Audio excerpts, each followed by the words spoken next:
അത്യന്തം ആവേശകരമായ കാഴ്ചകളായിരുന്നു കണ്ണൂരിലും ഉണ്ടായിരുന്നത്.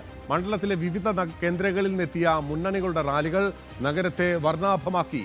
അർജുൻ കല്യാടിന്റെ റിപ്പോർട്ടിൽ കണ്ണൂരിൽ എം വി ജയരാജന്റെ കലാശക്കൊട്ട് ആരംഭിച്ചിരിക്കുകയാണ്. വലിയ ആവേശത്തിലാണ് കണ്ണൂരിലെ തെരഞ്ഞെടുപ്പ് പ്രചരണം. ഇടതുപക്ഷം ഇക്കുറി ഒരു എംപിയെ കണ്ണൂരിൽ സ്വന്തമാക്കുമെന്ന ആവേശമാണ് കണ്ണൂരിലെ പ്രവർത്തകരെല്ലാവരും പറയുന്നത്. വലിയ ആവേശത്തിലാണ്, അത്യാവേശത്തിലാണ്. എന്നിട്ട് ഭൂരിപക്ഷത്തെ വോട്ടിന് ജയിക്കും. ഭൂരിപക്ഷം വോട്ട് 5000 വോട്ട് ജയിക്കും.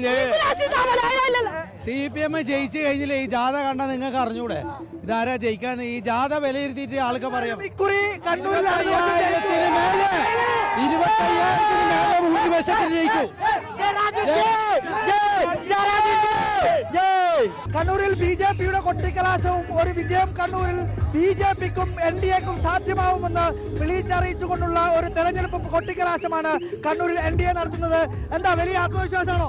100% ആത്മവിശ്വാസമുണ്ട്. കണ്ണൂരിലും ജയിക്കാൻ വേണ്ടി കണ്ണൂരിൽ 100% ജയിക്കാൻ പറ്റും. കാരണം ഈ ഇവിടെ കേരളത്തിൽ നിൽക്കുന്ന പ്രതിപക്ഷമായാലും ഭരണപക്ഷമായാലും ഇന്ത്യൻ പാർലമെന്റിലകത്ത് എത്തിക്കഴിഞ്ഞു കഴിഞ്ഞാൽ അഴിമതി നടത്തുക എന്നുള്ള ലക്ഷ്യം ഇവിടെ 100% ജയിക്കും. സി രഘുനാഥ് പാർലമെന്റിലേക്ക് തീർച്ച ഉറപ്പായി ഞങ്ങൾ എത്തിക്കും. ആവേശം കുറവുള്ള പോലെ ഇല്ല, ഒരാവശ്യം ഇല്ല.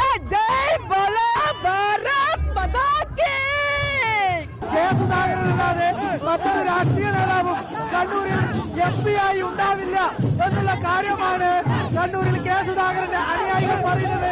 യൂത്ത് കോൺഗ്രസിന്റെ ജില്ലാ പ്രസിഡന്റ് കണ്ണൂരിൽ എത്ര വോട്ട് ജയിക്കും? കെ സുധാകരൻ 1,00,000